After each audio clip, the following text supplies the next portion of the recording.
Exactly. And this sermon, it gives such a profound perspective on sacrifice, or Kurbani, as it's known in Islam. It goes way beyond just the outward act. Yeah, it digs deeper. So our mission today, let's unpack the core message of this sermon. We want to get into its, deeper spiritual meaning and what it practically means for us today. आजकल जमात अहमदिया को तो पाकिस्तान में कुर्बानी से रोका जाता है और हमेशा कई सालों से ही हो रहा है कि हमें कुर्बानी नहीं करने दी जाती।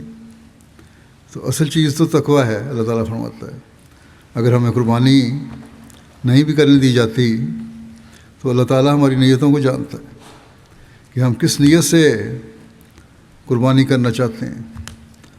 अगर हमारी नीयतें तकवा पर चलते हुए, अल्लाह ताला के अहकामात पर अमल करते हुए, इससे सबक हासिल करते हुए कुर्बानी करने की थी, तो हमारी कुर्बानी ना करने के बावजूद अल्लाह ताला हमारी कुर्बानियाँ कबूल करने वाला है। Exactly. And this sermon, it gives such a profound perspective on sacrifice, or Kurbani, as it's known in Islam. It goes way beyond just the outward act. Yeah, it digs deeper. So our mission today, let's unpack the core message of this sermon. We want to get into its, deeper spiritual meaning and what it practically means for us today. That's a great way to put it, because this sermon, it gets right to the heart of the matter. It starts by grounding us in this fundamental idea that Allah has appointed a way of sacrifice for every nation. Okay. Where they're instructed to mention Allah's name over the livestock he's provided. Okay. So it's a practice with deep historical roots. Right, so there's this kind of universal aspect, acknowledging the divine over what we sacrifice. But then the sermon, it immediately brings in a clarification from the Quran that really shifts things, doesn't it? Absolutely, yeah. कलमा गो है और तुम उसके साथ प्यार, रहम और शफकत का सलूक करो। लेकिन ये लोग आजकल जो पाकिस्तान में अहमदियों के साथ कर रहे हैं, ये तो सरासर तकवा से दूर ले जाने वाली बातें हैं। It says it is not the meat or the blood of the animal that reaches Allah. Not the meat or the blood. That's critical. It really is. So if the physical stuff doesn't reach God, what does? The sermon is crystal clear on this. It's your piety, your taqwa. Taqwa. And that immediately shifts the focus, you see, from the physical act itself to the inner state of the person. Right. So while the animal sacrifice, the Kurbani, is prescribed, its main purpose, as the sermon explains it, is symbolic. Symbolic of what? It's meant to teach a principle. You sacrifice something lower for something higher. Lower for higher. Specifically, sacrificing the lower self, our base desires, worldly attachments, for the creator, for the owner of everything.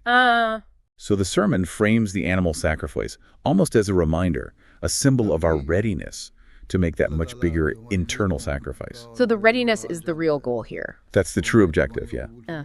Cultivating that inward readiness. So the outward act is like a mirror, reflecting this essential inward state.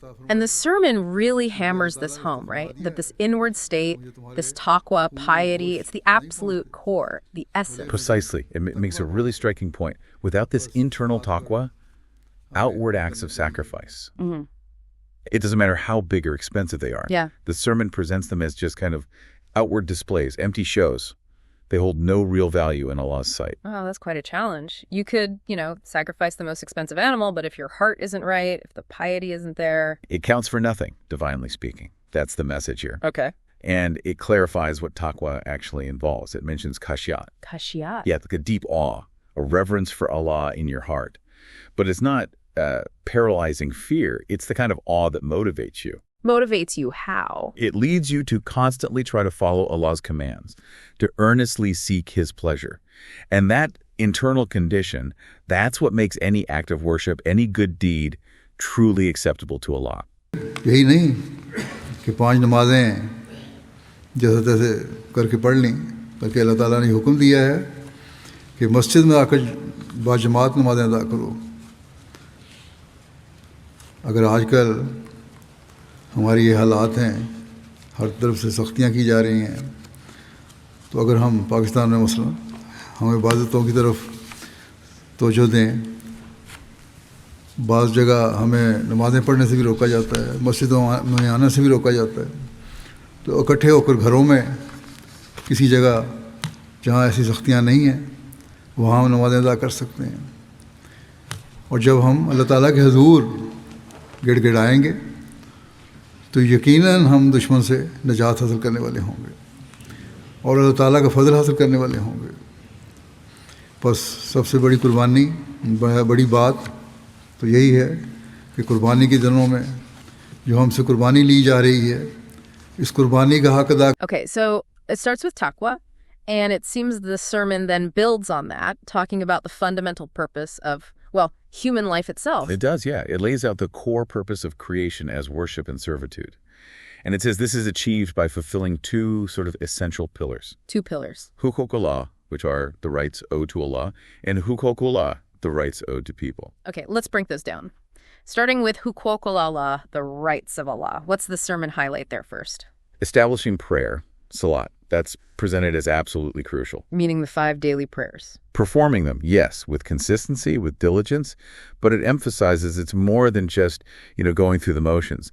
There's a strong call to pray in congregation, at the mosque, whenever that's possible. And it does acknowledge that that's not always possible for everyone, right?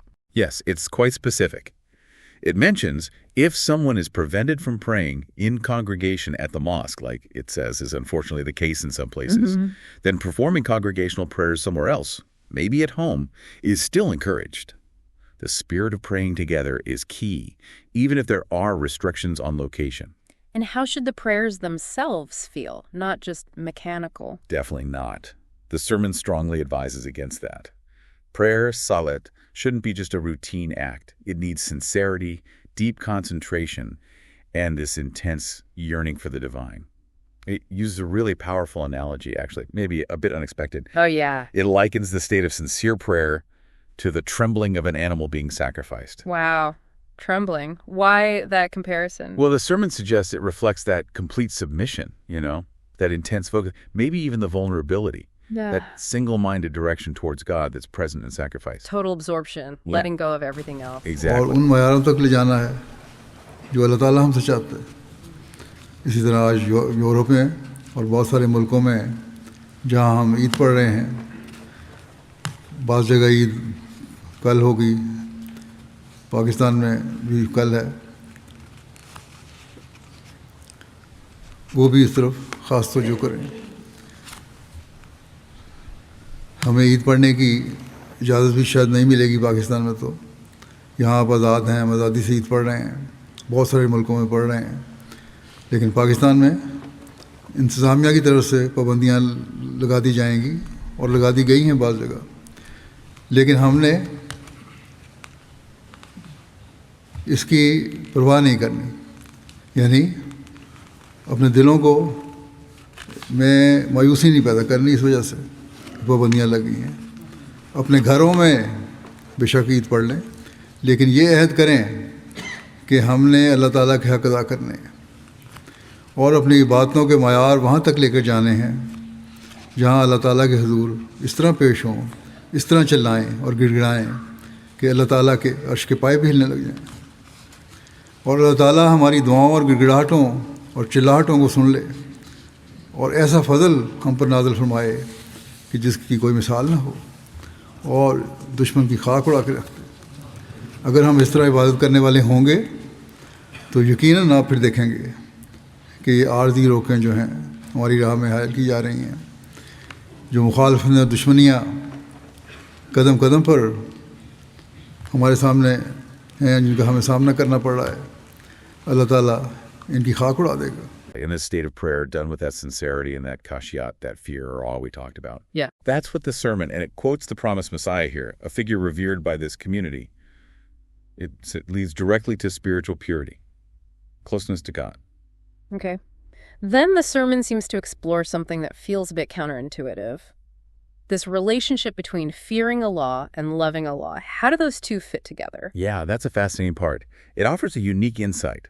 It explains that divine fear, unlike, say, worldly fear, it doesn't push you away from God. It doesn't. No, it drives you away from sin. towards purity. And this purification, this moving away from what displeases God, it naturally makes your love for him deeper. Ah, okay. And then in turn, that increased love, it actually intensifies that purifying fear, that awe. It makes you even more careful, more desirous to please the one you love. So they feed each other. Exactly. The sermon describes them as beautifully interconnected, essential, constantly nurturing each other in this cycle. Fear of displeasing, purity, more love, more fear, awe, more purity. Precisely. And the sermon presents salat, prayer, primarily as the manifestation of this purifying fear of Allah. Okay, so prayer embodies the fear, awe aspect. और दुनिया की सारी मोहब्बतों को गैर फ़ानी और आनी समझकर हकीकी महबूब अल्लाह ताला ही को करार दिया जाए। अब ये देख लें कि हमें किस हद तक ये सूरत हाल है कि हम खालिस मोहब्बत अल्लाह ताला के लिए करते हुए उसके आगे झुकते हैं, गिड़गिड़ाते हैं और हर दूसरी मोहब्बत को हमने परे फेंका हुआ है।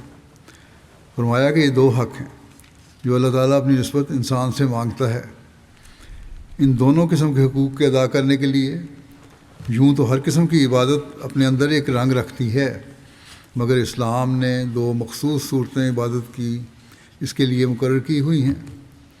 फरमाया कि खौफ और मोहब्बत दो ऐसी चीज़ें हैं कि बज़ाहिर इनका जमा होना भी मुहाल नज़र आता है, बड़ा मुश्किल है। अजीब बात यह है कि खौफ भी हो और मोहब्बत भी हो, बड़ी अजीब चीज़ नज़र आती है ये। और उन्होंने फरमाया ये बहुत मुहाल नज़र आता है कि एक शख्स जिससे खौफ करे उससे मोहब्बत क्यों कर सकता है।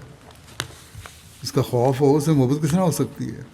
मगर अल्लाह ताला का खौफ और मोहब्बत एक अलग रंग रखती है। जिस कदर इंसान खुदा का खौफ में तरक्की करेगा उसी कदर मोहब्बत ज़्यादा होती जाएगी, और जिस कदर मोहब्बत इलाही में तरक्की करेगा उसी कदर खुदा ताला का खौफ गालिब होकर बदियों और बुराइयों से नफ़रत दिलाकर पाकीज़गी की तरफ ले जाएगा। बस ये वो खौफ है जो इसकी रूह है कि अल्लाह ताला से खौफ इसलिए है कि बदियों और बुराइयों से दूर ले जाए, और इसका नतीजा क्या निकलेगा कि अल्लाह ताला से मोहब्बत बढ़ेगी, फिर और ज़्यादा मोहब्बत बढ़ेगी। जब मोहब्बत बढ़ेगी तो फिर खौफ पैदा होगा, खौफ पैदा होगा तो फिर मोहब्बत बढ़ेगी। ये आपस में एक दूसरे से ताल्लुक़ रखते हैं, दोनों आपस में लाज़ूम मलज़ूम हैं। बस फरमाया कि इस्लाम ने इन दोनों हुकूक़ को पूरा करने के लिए एक सूरत नमाज की रखी है जिसमें खुदा के खौफ का पहलू रखा है, और मोहब्बत की हालत के इजहार के लिए हज रखा है। आजकल लोग हज भी कर रहे हैं, बहुत सारे लोग हज पर गए हुए हैं, हज के दिन है, और ये हज के दिन जो हैं ये मोहब्बत के इजहार के दिन हैं। The sermon points to specific Hajj rituals like shaving the head, the circuits, the running between Safa and Marwa, kissing the black stone. Yeah. It presents these as powerful outward demonstrations of this profound love. It even draws an analogy, comparing them to the sometimes intense outward expressions we see in deep worldly love. और मोहब्बत का इजहार वो लोग कर रहे हैं, लेकिन नमाज जो है वो हम इबादत के लिए पढ़ते हैं, अल्लाह ताला का खौफ दिल में पैदा करने के लिए पढ़ते हैं ताकि हमारी इससे मोहब्बत बढ़े। और जब मोहब्बत की इंतहा हो जाती है तो इस मोहब्बत के इजहार के लिए अल्लाह ताला ने कहा कि फिर तुम हज पर जाओ, और इसके लिए हज रखा है। जिनको तौफीक है वो हज करते हैं। फरमाया कि खौफ के जिस कदर अरकान हैं वो नमाज के अरकान से बखूबी वाज़ेह हैं कि किस कदर तज़ल्लुल और इकरार अबूदियत इसमें मौजूद है, और हज में मोहब्बत के सारे अरकान पाए जाते हैं। बाज़ वक्त शिद्दत मोहब्बत में कपड़े की भी हाजत नहीं रहती। The sermon points to specific Hajj rituals like shaving the head, the circuits, the running between Safa and Marwa, kissing the black stone. Yeah. It presents these as powerful outward demonstrations of this profound love. It even draws an analogy, comparing them to the sometimes intense outward expressions we see in deep worldly love, just to illustrate the depth of. फरमाया कि ये सारी बातें जो हैं ये हज में मौजूद हैं। मोहब्बत के इजहार के लिए इसमें सर मुंडाया जाता है, इसमें दौड़ते भी हैं, मोहब्बत का बोसा रह गया वो भी है जो ख़ुद हजरत रसूल को बोसा दिया जाता है, जो खुदा ताला जो खुदा की सारी शरीयतों में तस्वीरी ज़ुबान में चला आया है। फिर कुरान में भी कमाल इश्क दिखाया है। फिर कुर्बानी में भी कमाल इश्क है, कुर्बानी करनी है, ये भी इश्क का कमाल है।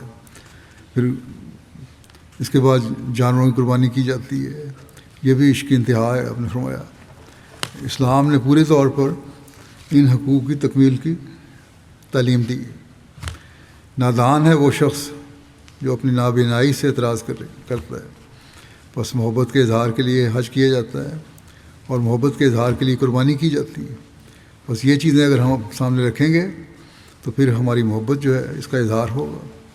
और जहाँ हमें रोकें पैदा की जाती हैं वहाँ अल्लाह ताला तो हमारे दिलों का हाल जानता है, हमारी मोहब्बत के जज्बात को जानता है, हमारी इबादतों के मयारों को जानता है। वो फिर ऐसे हालात में हमारे लिए आसानियाँ भी पैदा करेगा। और अगर मुखालफिन की तरफ से हमें इबादतों से रोकने की वजह से रोके हैं तो इन इबादतों का सवाब भी अता फरमाएगा हमें, जिसके करने से हमें रोका जाता है। तो अल्लाह ताला तो बड़ा देने वाला है। बस अगर हम इबादत का हक़ अदा कर लेंगे, नमाज़ों को संवार कर पढ़ेंगे, मोहब्बत का इजहार पूरी तरह करेंगे। Just to illustrate the depth of feeling involved. Okay, so that covers the first pillar. The rights of Allah prayer, born of firah, leading to love, maybe culminating in Hajj. What about the second pillar, hukukul ibad, the rights of people? Just as vital, the sermon stresses, and it lays out a really extensive list of who these rights are owed to. Starts with the immediate family, parents, siblings, spouses, in-laws, children. Then it expands out neighbors, friends, community members, widows, the elderly, orphans, the needy. That's a very broad scope. It really is. And significantly, the sermon explicitly highlights that Islam requires upholding the rights even of enemies. Even enemies? Yes, and slaves or servants, and non-Muslims. It makes a point of contrasting this core teaching with the actions of people who oppress others but claim to do it for Islam. That's a strong contrast to draw. Absolutely. It emphasizes that true Islamic teaching demands you uphold rights universally for everyone. And fulfilling these rights isn't just like being a good person socially? No, the sermon presents it as worship, an act of worship in itself that earns divine reward. It really stresses that a true believer is someone who diligently fulfills both sets of rights, Allah's and people's. You can't really separate them.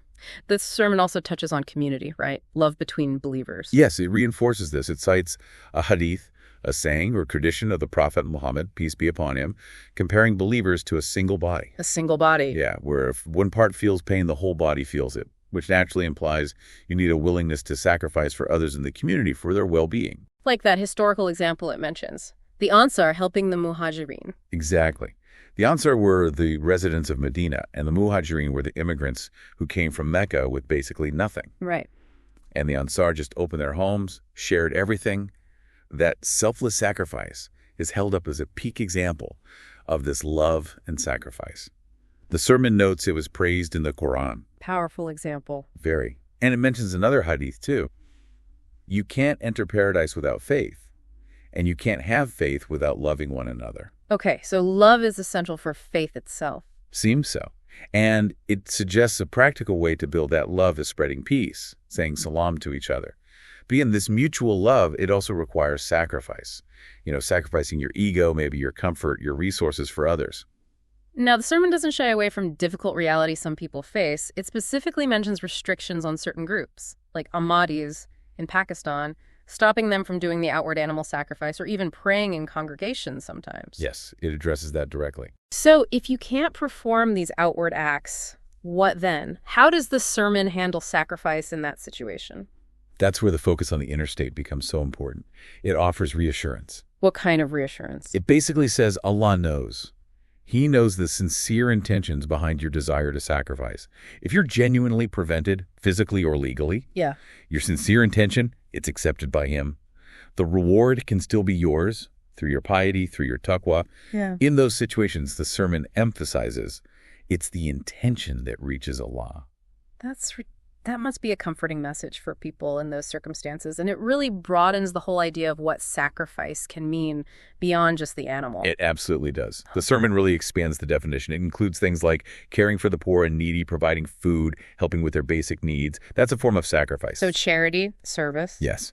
Also making financial contributions for the community's benefit or for spreading the message of Islam. sacrificing your wealth, and sacrificing your time and effort too, like working to propagate Islam, especially where there are opportunities. But then the sermon highlights a form of sacrifice that it actually elevates even higher. Higher than donating wealth or time. What is it? Sacrificing your own desires. Their desires. Yeah. Avoiding harmful influences. It mentions things like bad company or corrupting media. It specifically calls out certain films or online content. This inner struggle, this battle against your own lower self, against negative external stuff. How does that compare to the animal sacrifice? The sermon states quite explicitly that this inner struggle, fighting your own desires, resisting harmful things, is a greater sacrifice than the animal sacrifice itself. Wow. Okay, that fundamentally reframes things. The biggest sacrifice isn't outward, it's inward. The main battle is inside us. It really does shift the focus, doesn't it? From a specific ritual to the continuous, often difficult inner work of purifying yourself. The sermon reinforces that true Eid, the real spirit of it, is about establishing this inner sacrifice, this self-purification, and diligently fulfilling both kinds of rights, Allah's and people's. And to really drive this home, the sermon looks back historically. It uses the teachings of the promised Messiah again. Yes, he's quoted describing the early companions of the Prophet Muhammad, peace be upon him.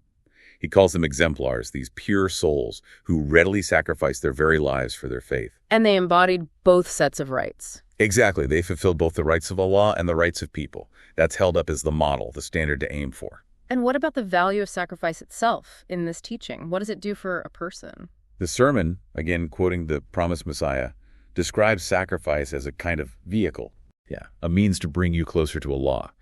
It helps erase sins. You can even ward off calamities. It's powerful. And it sums up this total dedication with that Quranic verse. My prayer and my worship and my sacrifice and my life and my death are all for Allah. Placing the Kurbani, the animal sacrifice, within this much bigger picture of a whole life devoted to God. Exactly. It's one part of a much larger commitment. But the sermon seems a bit sad that many people miss this depth. It does, yes. It observes that many tend to focus only on the surface stuff during Eid. You know, the new clothes, the nice food, maybe even showing off their wealth or the animal they're sacrificing. Just going through the motions. Pretty much. They perform the outward act, the Kurbani, but they miss the deeper wisdom, the real purpose behind it. They act without understanding why it's done. And the why is? To cultivate that spirit of sacrifice, that inner self-reform, and that diligent effort to fulfill the rights of Allah and the rights of His creation.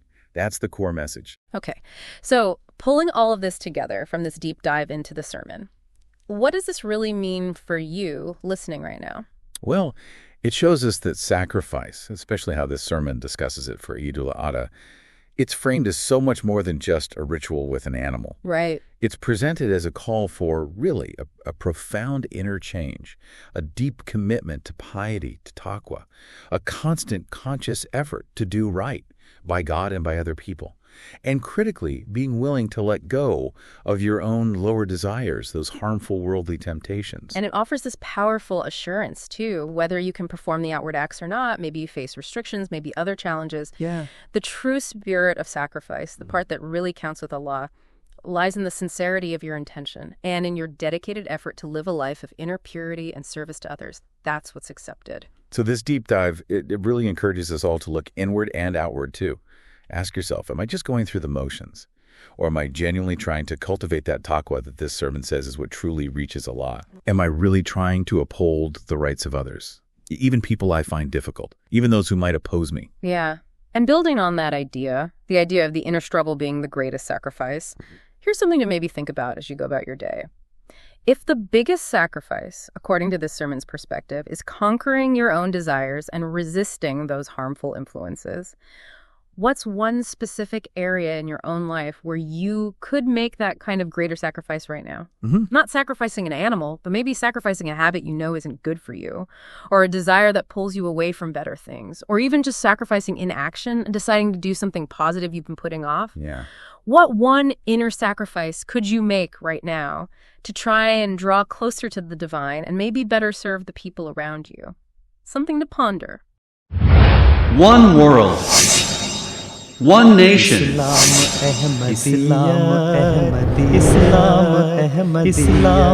Ahmadiyat.